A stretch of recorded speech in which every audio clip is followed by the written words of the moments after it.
Everybody for it? Yes. Okay. So Lord Narasimha, to discuss about his pastime closely, we should also talk about Hiranyakashipu and Prahlada.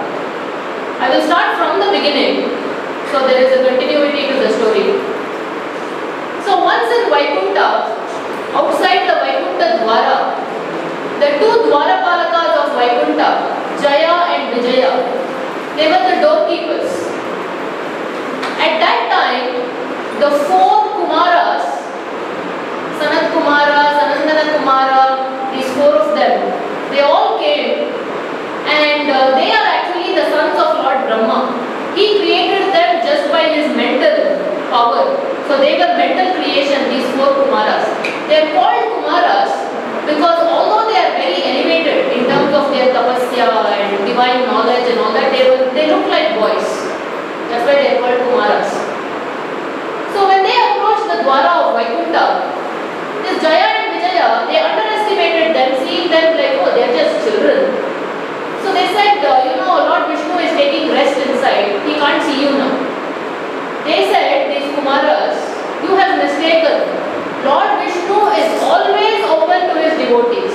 He is always ready to give darshan to his devotees. So let us in. This Jaya Vijaya forbade them from going and said, no, you can't.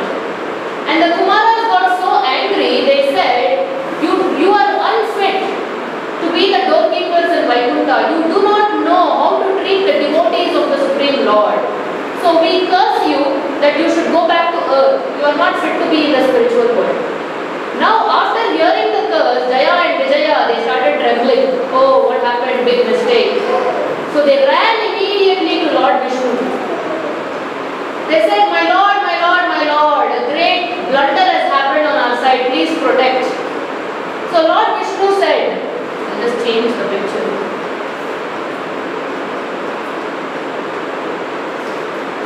So Lord Vishnu said, okay, what happened?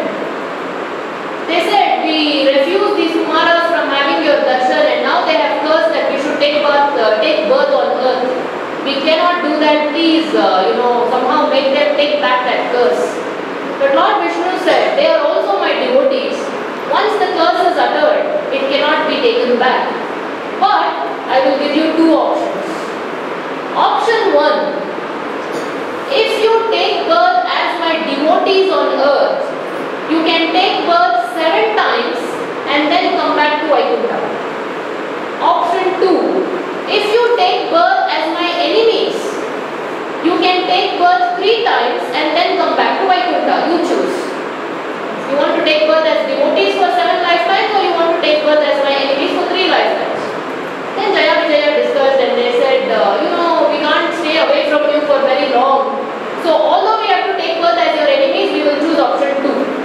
We will take birth as your enemies and we will come back after 3 lifetimes.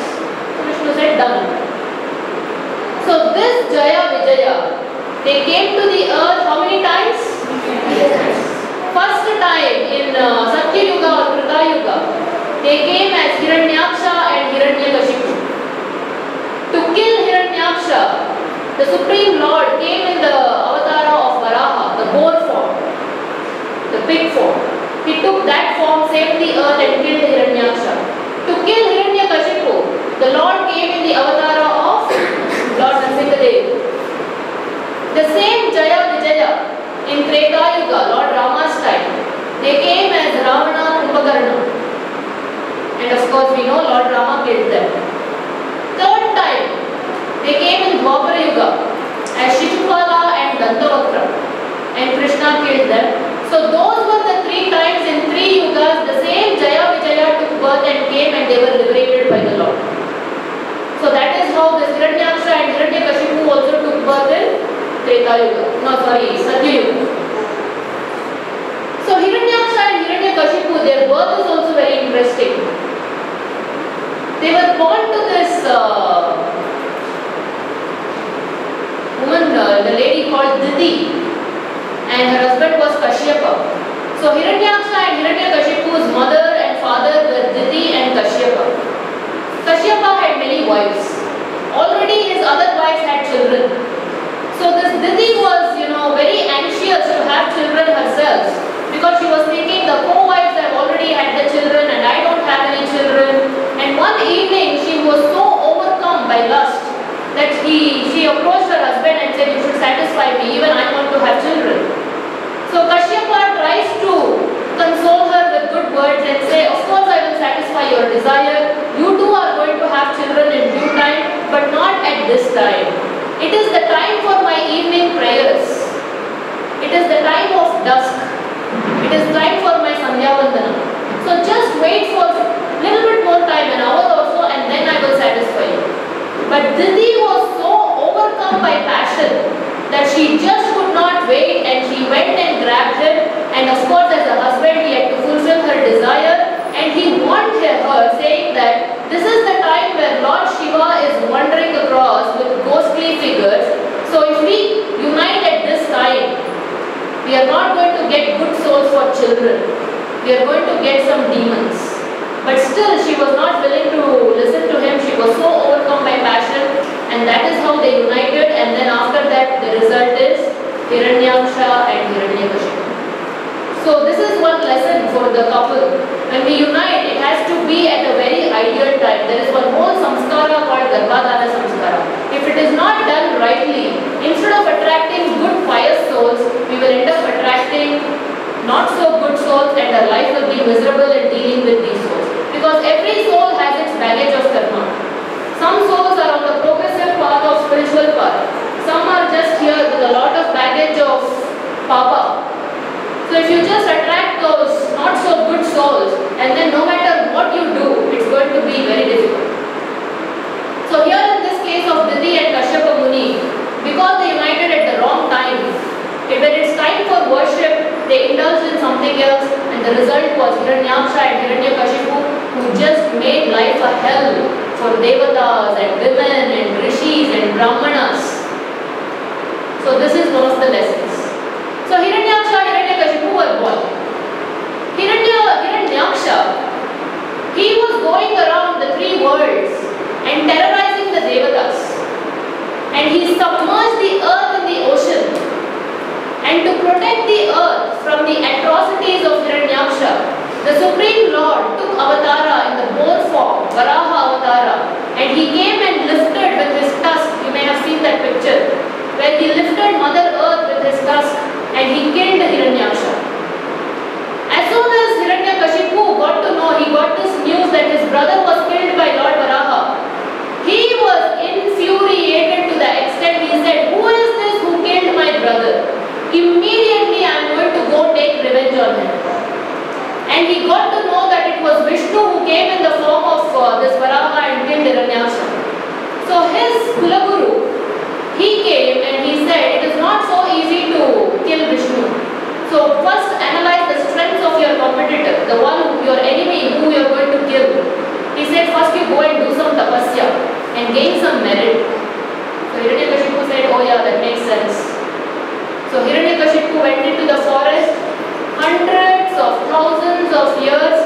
He stood on one leg with his both hands lifted up with the joint palms. Om Namo Brahma. He was praying to Lord Brahma. And finally Lord Brahma was pleased. He appeared. He said, what can I do for you? And Hiranyakashipu said, give me the boon of immortality, no death.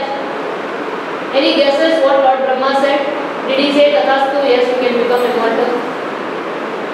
What did you think he said? He said, I myself am not immortal, I am myself having death, so I cannot avoid it. Exactly. So Lord Brahma, remember all along I have been telling, even from Lord Brahma, Indra, Chandra, they also are going to die. Of course they live for a really long time, but they do die. So Lord Brahma said, I myself have not overcome death. Even I am not immortal. Then how can I give you something I don't have? So he said, this boon I cannot give. So you ask for something else.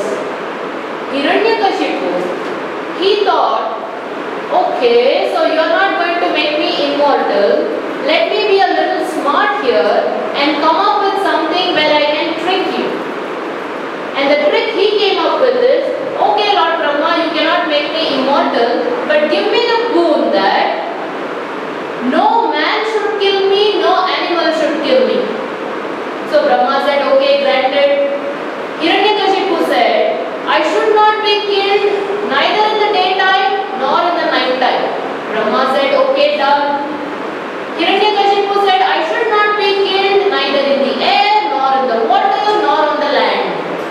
Brahma said, okay, done. Hiranyakashipu said, I should not be killed neither by a living being nor a non-living being. Brahma said, okay, done. And Hiranyakashipu said, I should not be killed by any weapon. Astra, Shastra should not kill me. He said, okay, done. So Hiranyakashipu was thrilled to pieces. He thought, if no man animal can kill me, if they cannot kill me during daytime, night, right? If they cannot kill me, and plus he said, I should not be killed inside the house nor outside the house. Brahma said, okay. So he thought, I am practically immortal. Who can kill me now? Mane olagu illa, mane horagu illa, neither in the air, water, land, neither with any weapons, living being, non-living being, man, animal, daytime, nighttime, everything is got covered. So Hiranyakashipu was thrilled, I am practically immortal. He said, thank you Lord Brahma, and he went on a rampage on the 3 worlds, harassing women, harassing devatas, because now he is practically immortal, no death. Rishi Munis, he said, nobody is going to do homa for Lord Vishnu now, I am the worshipable Lord for you. No Om Namo Vishnuve Namaha, Krishnaya Namaha, only Namo Hiranyakshaya Namaha. He wanted to be the Lord. Everybody wants to be God. Somebody in the class also, they said, I want to be God. So Hiranyakashipu also thought, now I am practically God, who can kill me? Just if he raised his one eyebrow, the devatas would shiver. Oh, what happened? Maybe Hiranyakashipu is, not so happy with something. Who is under the target? All the schools, they had to teach that Hiranyakashipu is the supreme. He made all these wonderful rules for himself. So while Hiranyakashipu was doing tapasya and tricking Lord Brahma and doing all this, meanwhile his wife, anybody knows what his wife's name is? Kayadu, very good. So Kayadu was actually carrying Prahlada, carrying Hiranyakashipu's son at the time. So these devatas, headed by Indra, knowing that Hiranyakashipu is already doing tapasya, they thought, Yune is to Maha Asura. Inna Yun Magu Huttodu inneshtu dodda Asura agirutte. So they thought, let us go kidnap Kayadu and make sure she does not even have the baby. Sometimes devatas will also act like asuras. So they went and kidnapped Kayadu. We will take you somewhere and we can't let you have the child. Enough of atrocities caused by your husband. Now one more child, oh, we can't take it. So they were all taking him, and Narad Muni, he is everywhere, all over the place. So Narad Muni appears there. And he says, what happens? Why are you kidnapping a woman? You are devatas, Indra. Don't you know the etiquette? Why are you doing this to a helpless woman when her husband is away? Then they explained this. But Narada said, no, don't do that. Actually, a great devotee child is in her womb. Narada is Deva Rishi. He is the Rishi of Devatas. He knows everything. Not everything, but so many things. So he said that you just give her to me, I will take her to my ashram and protect her nicely. So that is how Kayadu was protected in the ashram of Narad Muni. Every day he used to sit her down and say, come here and I will give you some nice instructions. I will chant the names of Lord Narayana and sing his glories, tell you the stories. So you just listen to this. It's good for you and your child. So every day she used to listen, even when Prahlada was in the womb. So sometimes she would fall asleep, but the child would be like, So Prahlada, right in the womb, he started listening to the glories of Lord Narayana, the importance of chanting the name of Lord Narayana. What a powerful preacher Narad Muni is, that he could not even wait until the baby came out of the womb. He is already preaching to the baby inside the womb. What is one other example where somebody learnt in the mother's womb something? So this is the evidence, proof, that children in the womb of a mother also, they are very perceptive. So mothers, when they are carrying the child, right from then you should focus on reading Bhagavad Gita, doing all the Karma Yoga, Bhakti Yoga, devotional services. It directly affects the child. So Prahlada learned all these devotional practices right from the womb. So this is another lesson for the would-be mothers. So after that, Prahlada is already trained. And now Hiranyakashipu is back, Kayadu is back, Prahlada, everybody is back.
1 year, he is back.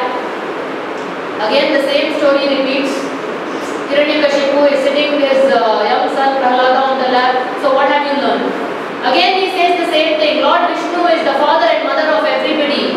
But he has no father and mother. He is the greatest. He is the supreme. Hiranyakashipu threw him away from his lap, his own 5-year-old son.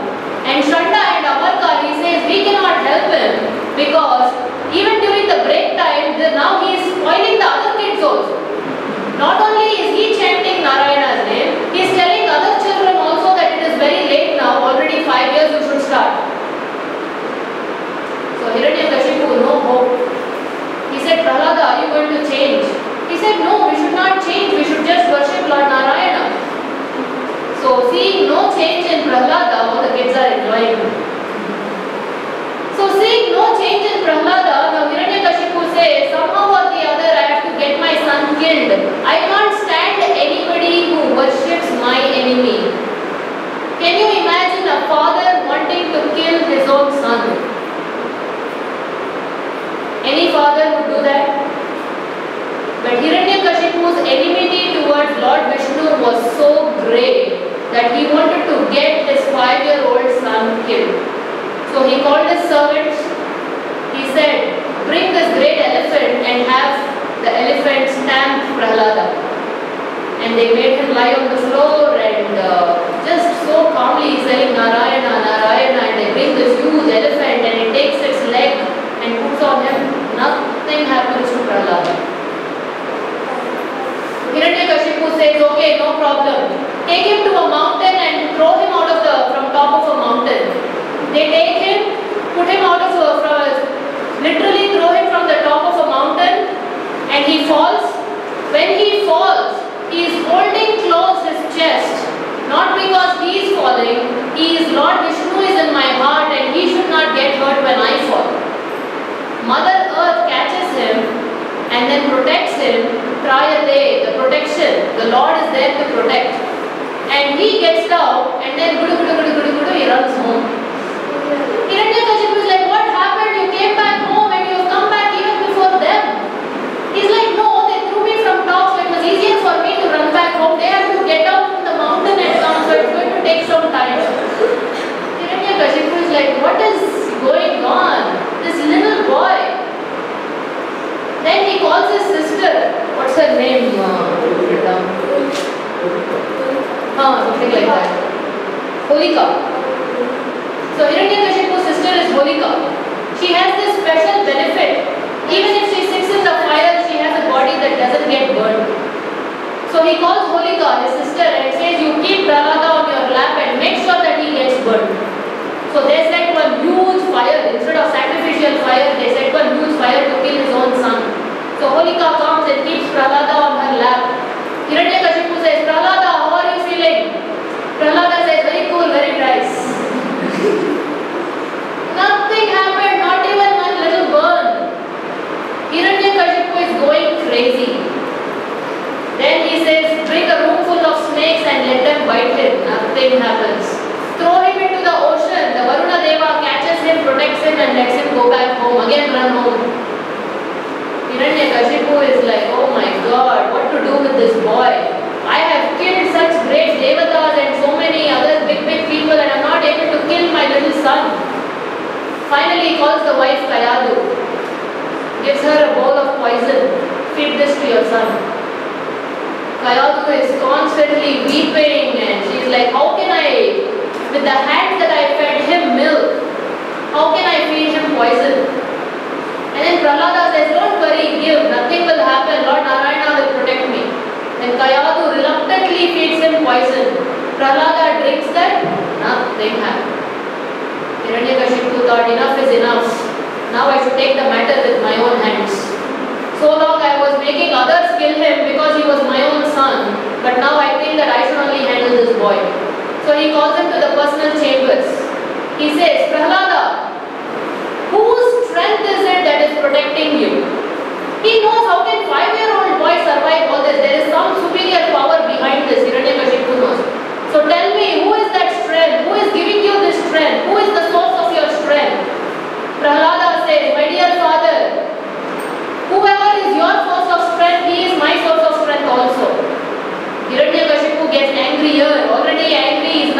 furious. He says, where is that power who is giving you this strength? Oh, he is omnipresent, he is Sarvantaryami, he is everywhere, he is there, he is here, he is in you, he is in me, he is everywhere, all over. So Hiranyakashipu gets down from his seat, shows one huge pillar. So you are saying that your Lord is everywhere, is he there in this pillar? Prahlada, without a moment, without an iota of doubt, yes, he is there in that pillar. Okay, so if he is in that pillar, let him come out. So Hiranyakashipu takes, he is huge, he is a demon. The two in Satya Yuga. He takes this huge gada and bangs that pillar. Lord Narasimha, the pillar rips apart and he comes in that full anger. He comes out and rips apart, he grabs this Hiranyakashipu and drags him to the threshold of the house. Dara, Edakon Dogi with furious eyes. Narasimha, half man, half lion form. The body is of the man, but the face and the claws are of lion. You see here. Lion's face, the claws of lion, but the body of a man. Narasimha, Nara for human and Simha for half man, half lion form. He drags him, puts him on his lap, sits down on the threshold, rips apart his chest, takes out his intestine and wears it as a garland. See the intestine here around the neck of Lord Narasimha. He's ripped his abdomen, took the intestine apart and he's wearing it as a garland. See how ferocious he is. Any questions? What happened to the boon that Brahma gave? Not inside the house, outside the house, daytime, nighttime, man, animal, living being, non-living being, astra, nothing should kill me. That is the beauty of the Lord. Hiranyakashipu thought he was very smart, he tricked Lord Brahma. Nobody can be smarter than the Supreme Lord. The Supreme Lord honored the boon given by Brahma. Every single one of them, still he killed him. Not inside the house nor outside the house. Where did he kill him? On the threshold of the house. He said not during daytime nor during nighttime. When did he kill him? Twilight. Just when the daytime and nighttime are meeting, dusk. Exact moment he killed him. He said neither a man nor an animal should kill me. What? Here you can't say he's completely animal or he's completely human. He's half man, half lion, half animal. He killed.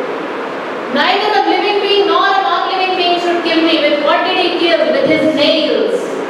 If you consider nails as living thing, then why does it not hurt when you cut it? It's like dead cells. But if it is non-living thing, then how come it grows? So it's like neither this nor that. So he ripped his abdomen apart with his beautiful claws, nails. He said, neither in the air, nor in the water, nor on the land. Where did he kill him? On his lap. No astra should kill. He killed him with his nails. Nails are not weapons. They are just a part of your body. So how amazing the Lord is. That's why they say, Rake Krishna, Mare Krishna, Rake ke.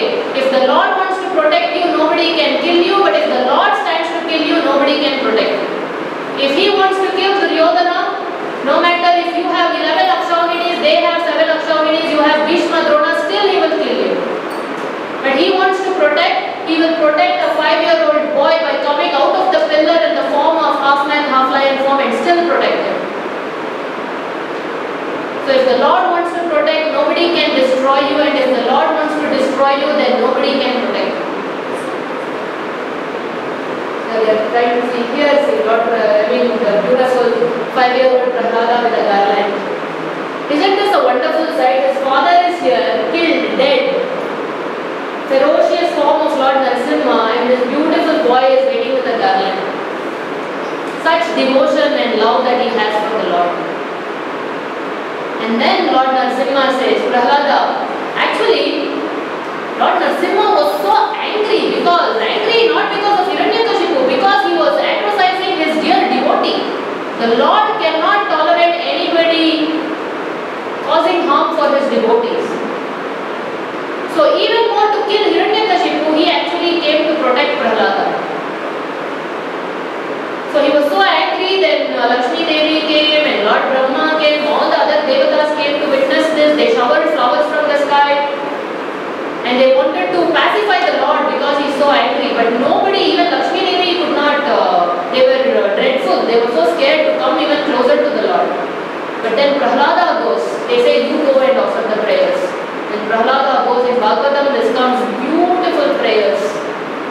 Lord Narasimha is pacified.